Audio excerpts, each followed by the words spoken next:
Okay, so you know that feeling. You're standing somewhere, maybe waiting for a meeting to start, or you're in line for coffee, and you're speaking English, you want to connect, maybe just say something, but your mind just goes, well, blank. Uh-huh.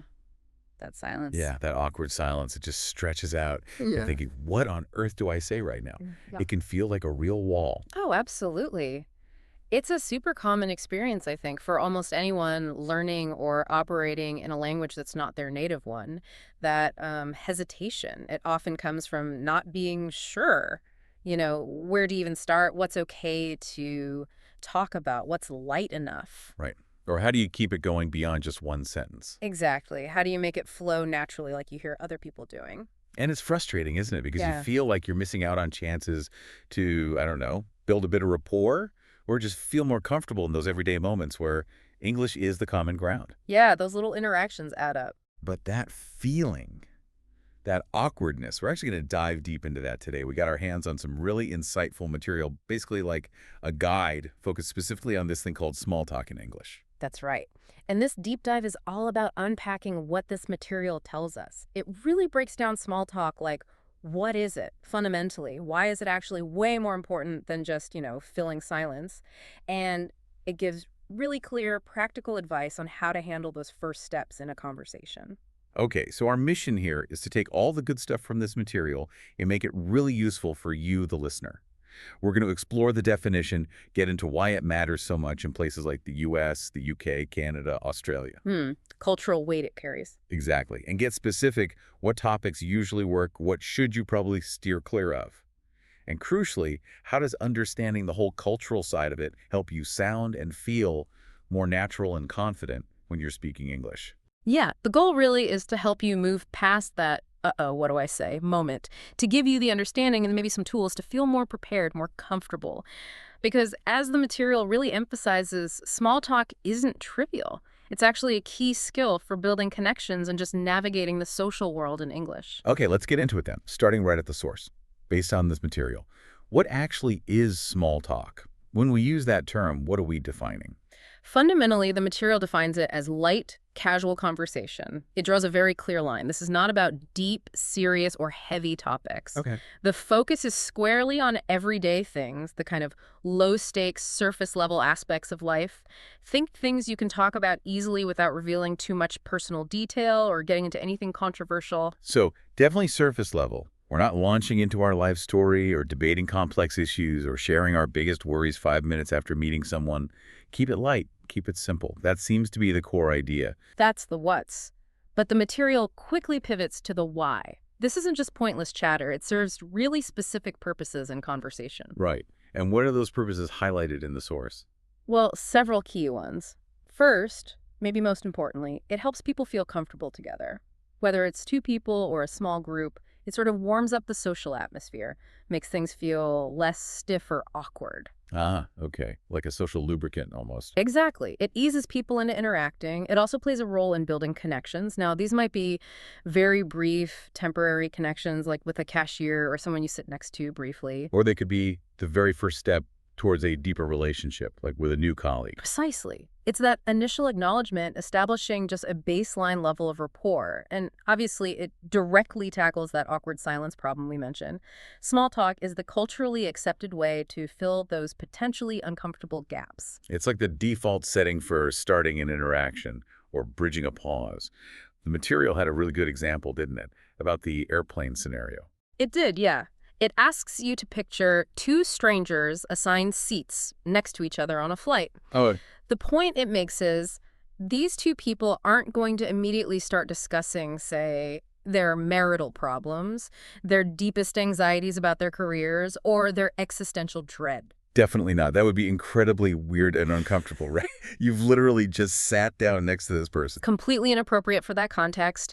Instead, the material suggests one person might lean over and say something super simple like, wow, looks like we're going to have a smooth flight today. Or, gosh, this flight is packed. Or maybe comment on the view if you're by the window. Something really basic. Exactly. And that tiny comment, looks like a smooth flight, It achieves all those purposes we just talked about. It breaks the silence, first off, in a totally non-threatening way. Right. It acknowledges the shared situation. You're both on the same plane, experiencing the same potential turbulence or lack thereof. It creates a tiny sliver of common ground. And it gently opens the door for more interaction if the other person wants to engage. Maybe they just nod, maybe they say, yeah, hope so. It doesn't force anything, but it makes the shared space feel a little less anonymous, a little more comfortable than just sitting in silence next to a complete unknown.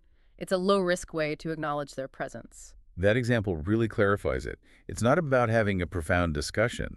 It's about acknowledging shared reality in a gentle way. Okay, now, the material also really hammers home the cultural significance of this. Especially in English-speaking cultures, this seems critical for learners. Absolutely critical. The source material stresses this point heavily. It says that in many prominent English-speaking cultures, the US, the UK, Canada, Australia are mentioned. Small talk isn't just, something you can do. It's often expected. It's part of the standard operating procedure for social interaction in a lot of contexts. Expected. So, like, if you don't do it, people might actually notice. Yeah. It could feel off. Yeah, that's exactly what the material suggests. It states that trying to bypass it, going straight to the main point or the serious topic without that initial light exchange, can feel a bit weird or maybe too formal, even abrupt. Okay, wow. So it's not just optional politeness, it's almost structural. In many situations, yes. The material uses the example of a work meeting again. Imagine walking into a meeting room in London or New York. Right. If you just stride in, sit down, and immediately say, okay, agenda item 1, the quarterly budget review, without any preamble. Without the, hey, how was your weekend? Or did you see the game last night? Or crazy commute this morning, first. Exactly. Skipping that completely, according to the material, might make you seem overly serious, maybe a bit cold, or even unfriendly. People might think, whoa, okay, straight to business then. It highlights the absence of that expected warm-up phase. Okay, I get it. It's about setting a social tone. It's signaling, I see you as a person, not just someone I need to discuss work with. It's part of that rapport building, even in a professional setting, before you get into the potentially more stressful or focused part of the interaction. Precisely. It's establishing that human connection, however briefly, before diving into the task. And this cultural expectation is why the material argues so strongly that understanding and practicing small talk is vital if your goal is to feel and sound more natural and comfortable in these English-speaking environments. It's not just about vocabulary and grammar, it's about knowing the social rules of the road. So the takeaway for someone learning English who wants to integrate smoothly is, don't underestimate small talk. It might feel trivial, especially if it's different from your own culture, but in these contexts, it's often the essential oil that keeps the social gears turning smoothly. That's a great way to put it. It's like the conversational handshake. It signals openness, friendliness, and makes whatever comes next, whether it's a deeper conversation or just parting ways, feel more comfortable. Without it, things can feel, a bit stiff. Okay, so we've got the what's light casual chat, the why comfort, connection, breaking silence, and the cultural context it's often expected. This gives us a solid foundation. But now for the really practical part, the material covers, okay, I know I should do it, but what do I actually talk about? What are the safe bets? Right, the how-to. And the material provides a really helpful list of common topics. It specifically calls them topics that work in almost any situation. These are your go-to options. And number one on the list, almost predictably, is the weather. The absolute classic. The source material even says something like, I know it sounds basic, but trust me, it works. And it's so true. Why? Because it's completely universal. Everyone, everywhere is experiencing some kind of weather. Yeah, you don't need any special knowledge about the person. None at all. It's the ultimate shared context. And the material notes its particular popularity in the US, UK, Canada, Australia. But it really flags the UK, saying talking about the weather there is practically a national hobby. I've heard that before.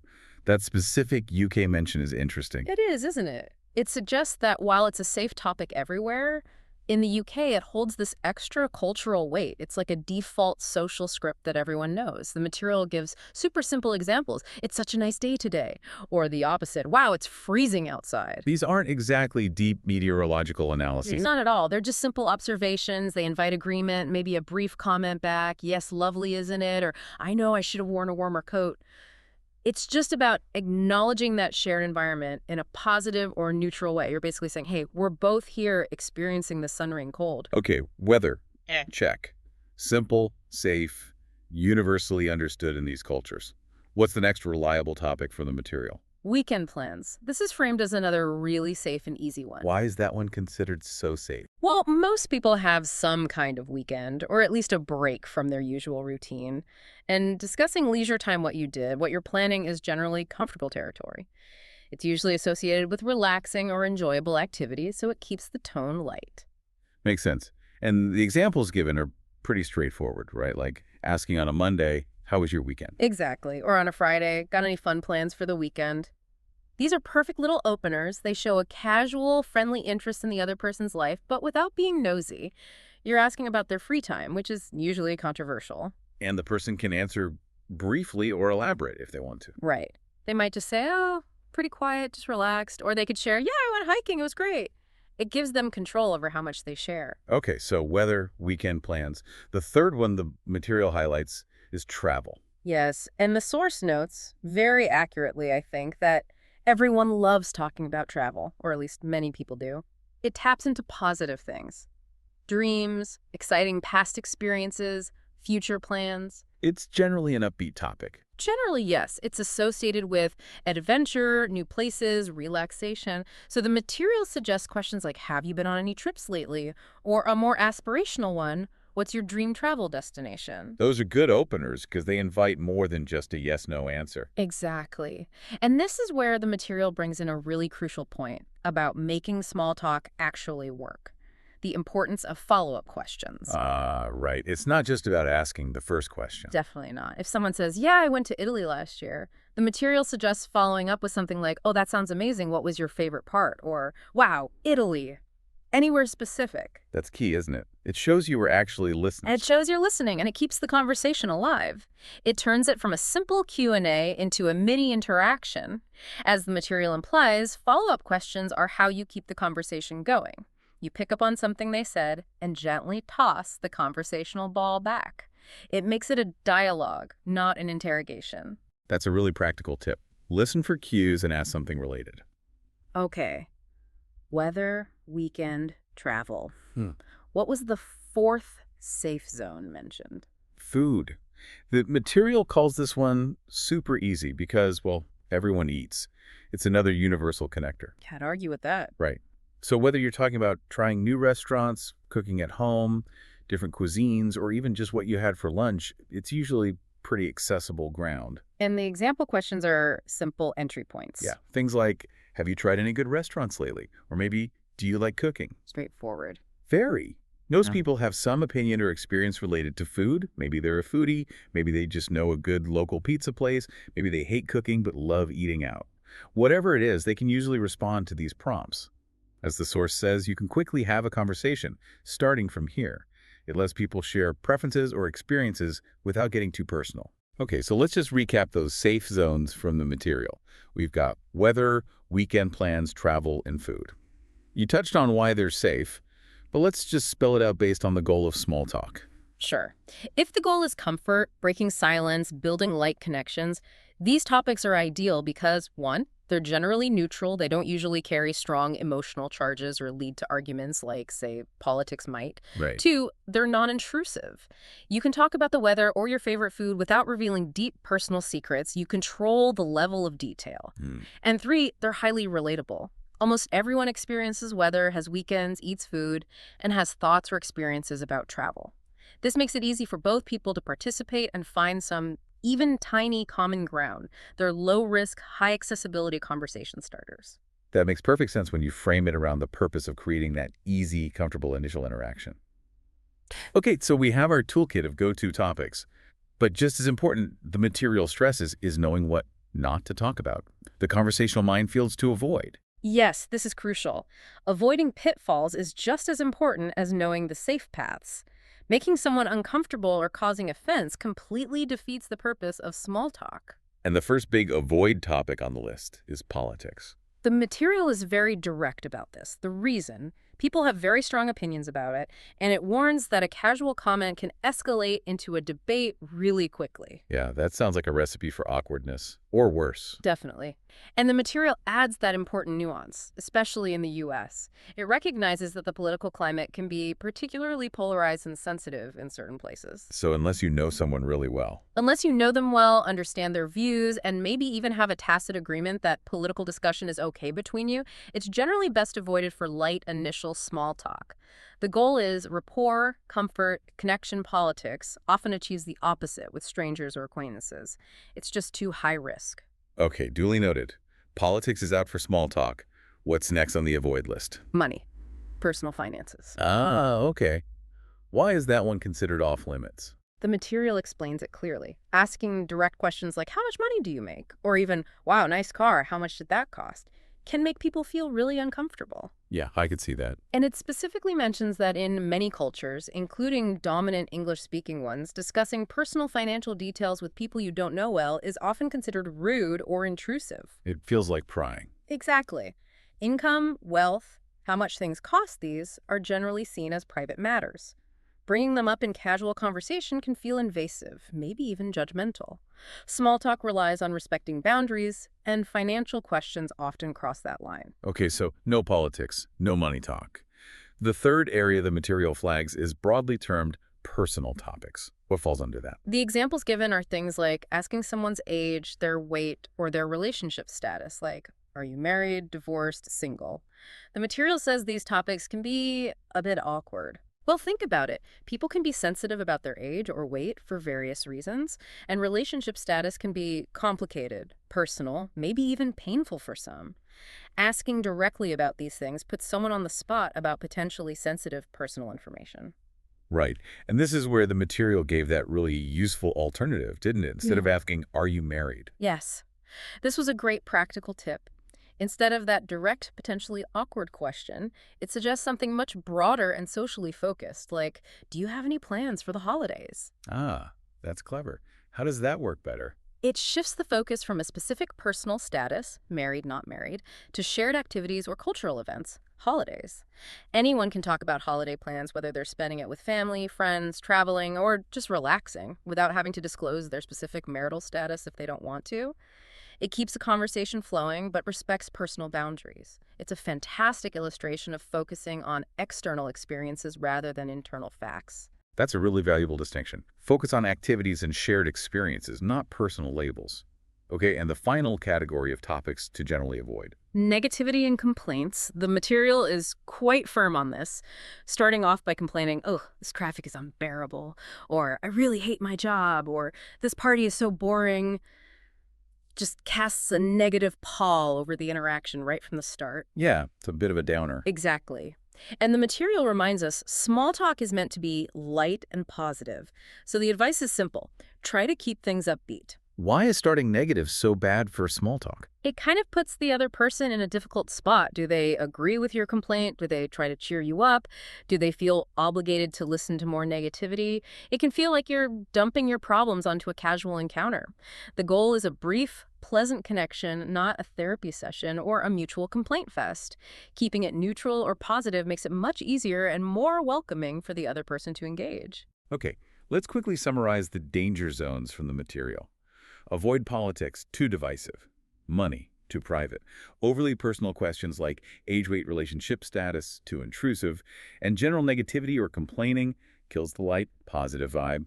All of these go against the core purpose of small talk, which is creating comfort and light connection. Precisely. They introduce conflict, intrusion, or negativity elements that are fundamentally at odds with the easygoing, positive space that small talk aims to create. Right. So we've covered a lot, the what, why, the do's, the don'ts, but the material adds another really important layer, the cultural nuances and how this actually looks in the real world.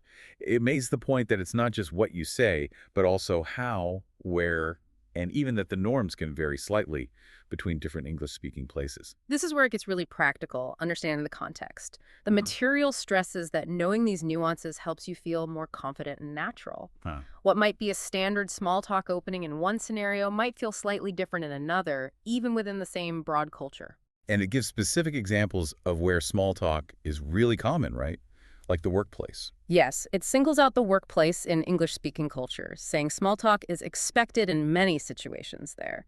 Specifically, it mentions those moments before a meeting officially kicks off, or maybe casual chats in the break room or by the water cooler. And it mentions the typical topics used there. It reinforces the safe list, weekend chat, weather comments, maybe sports if that's a known shared interest among colleagues. Nothing too heavy. And it circles back to that idea of skipping it being potentially negative. Exactly. It reiterates that point about the US or UK workplace. Jumping straight into the work agenda without that initial bit of light chat might make you seem a bit too serious or even unfriendly. So in that context, small talk isn't just filler. It's actually part of maintaining workplace relationships. That's the implication. It's about acknowledging your colleagues as people first, building that team cohesion and friendly atmosphere before you tackle the tasks. Ignoring that step can feel overly transactional, maybe even a bit robotic, in cultures that value that brief social warm-up. It signals you value the task far above the person. Okay, workplace is one key context.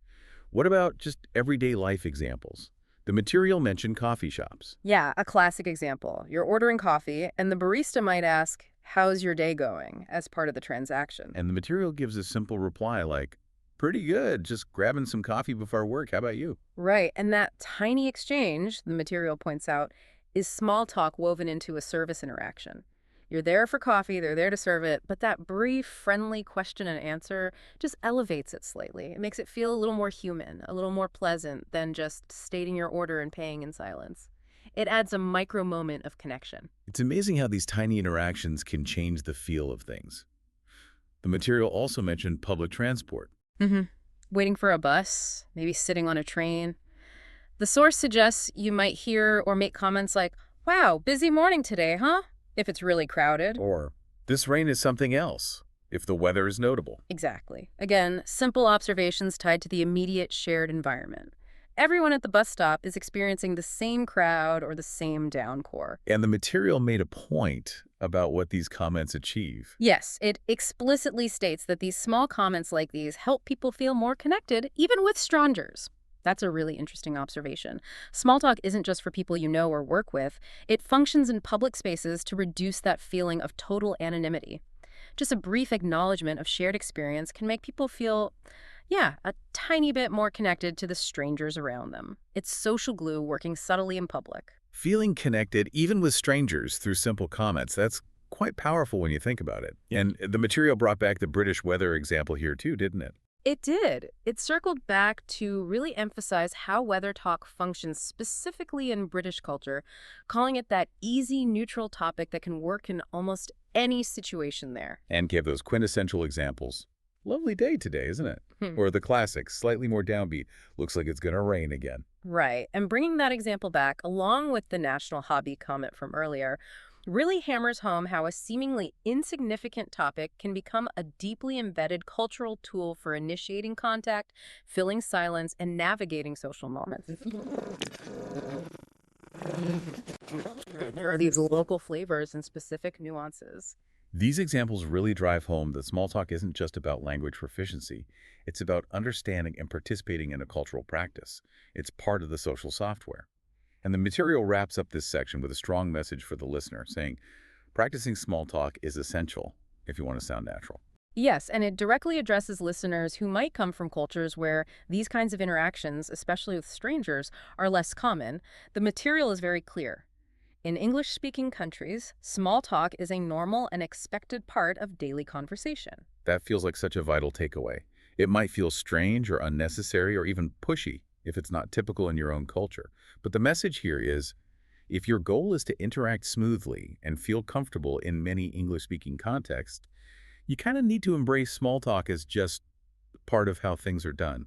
It's not just fluff, it's functional. It definitely can require a mental shift, maybe a cultural adjustment for some people, to recognize that these brief, sometimes surface-level exchanges aren't meaningless. Right. They're valued because they make social interactions smoother, less awkward, and help people feel more at ease with each other. Okay, wow.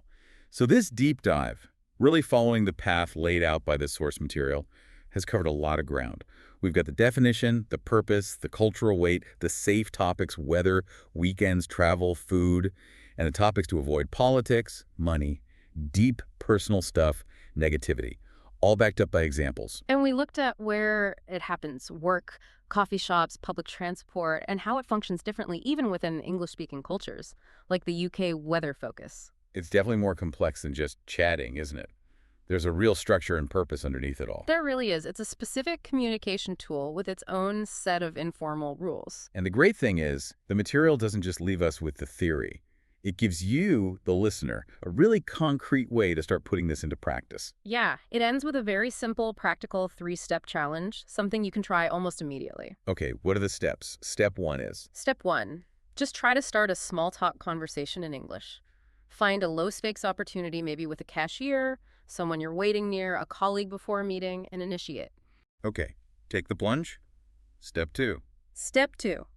Listen to their response, and then try to ask one relevant follow-up question. Just one, based on what they said. Keep it going for one more exchange. Building on that tip about follow-up questions being key. Okay. And step 3. Step 3. When you do this, consciously try to use one of the safe topics or phrases we talked about today. Maybe make a comment about the weather, ask about weekend plans if it's appropriate timing, mention food or travel. Pick one that feels easiest or most natural for the situation. That's a great little challenge. It takes the ideas we've discussed and makes them immediately actionable. Start, follow up, use a safe topic. Exactly. It's the best way to build confidence. You start small, you observe how people react, you practice. Over time, it starts to feel less like a deliberate effort and more like a natural skill. It turns this whole deep dive into something you can actively use. Because mastering small talk, as this material really drives home, it's a pretty fundamental skill if you're interacting regularly in English-speaking places. It really is. It opens doors to those initial connections. It helps you navigate social gatherings more smoothly. And honestly, it just helps you feel more comfortable and part of things when you're using English out in the world. It greases the wheels of everyday interaction. Yeah, it bridges those silences and creates little moments of positive human contact. Okay, so thinking back on everything we've unpacked from this material, we saw small talk isn't exactly the same everywhere, right? Like that specific emphasis on weather in the UK versus maybe more general expectations elsewhere. hmm The material definitely hinted at those cultural variations, even within the Anglosphere. So here's something interesting for you, the listener, to maybe think about after this. How might those subtle differences, like the UK's focus on weather, actually reflect deeper cultural values or communication styles? What might it say about a culture if weather is the absolute go-to starter? That's a fascinating question. Or even broader, how does learning about these specific expectations around English small talk make you see conversation patterns in your own native language or culture differently? Do you have similar safe topics? Similar taboo subjects for casual chat? Are the rules written or unwritten? Comparing and contrasting can really highlight the unique aspects of each communication style. It makes you more aware overall. Absolutely. It helps you see the cultural frameworks that shape how we talk to each other everywhere. Exactly. So take the insights from this deep dive, think about that challenge, start, follow up, use a safe topic, and just keep observing conversations around you. The more you pay attention and the more you practice, even in tiny ways, the more natural and comfortable small talk will become as part of your English communication toolkit. Keep listening, keep practicing.